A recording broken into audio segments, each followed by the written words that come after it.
যদি জীবনে কিছু হতে চাও তাহলে প্রদীপের মতো হও, যাতে নিজেকে পুড়িয়ে অন্যের ঘর আলো করতে পারো। যখন তোমার চোখে কামনা থাকবে, গন্তব্যকে নিজের বলে মনে হবে। কি সোজা কি বাঁকা সেটা মাথায় থাকবে না, সবই সহজ বলে মনে হবে। সাফল্যের জন্য কোনো বিশেষ মুহূর্তের অপেক্ষা করো না, বরং তোমার প্রতিটি মুহূর্তকে বিশেষ করে তোলো। আমি নিজে খোঁজে ব্যস্ত, আমি শান্ত এবং নীরব, আমি সত্য পথের পথিক, আমি নিজেকে নিয়ে ব্যস্ত। মনে রাখবে, খেলার শেষ মুহূর্ত জয়ের অপেক্ষায় থাকে। প্রতিটি ব্যর্থ প্রচেষ্টা জয় ও সাফল্যের একটি গুরুত্বপূর্ণ অংশ। ব্যর্থ ও পরাজয় থেকে বড় শিক্ষা আর কোথাও নেই। তুমিই পারো, এই বিশ্বাস তোমার হৃদয়ে বাঁচিয়ে রাখো। শুধু তুমিই পারবে, এই অহংকার কখনো তোমার হৃদয়ে আনবে না।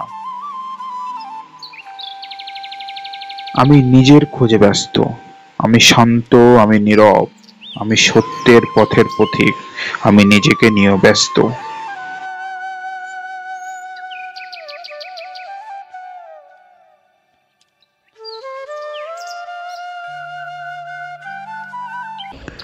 আমি সেই খেলা খেলি না যেখানে জয় ফিক্স, কারণ জেতার মজা তখনই যখন থাকে হারানোর কোনো রিস্ক। এই চেতনা থাকলে সমস্যার সমাধানও মিলবে।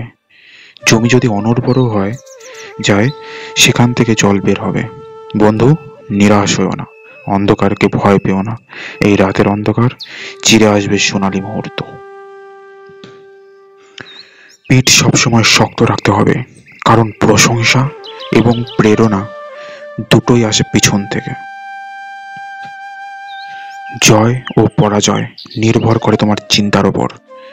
মেনে নিলে পরাজয়, আর দৃঢ় সংকল্প থাকলে জয়।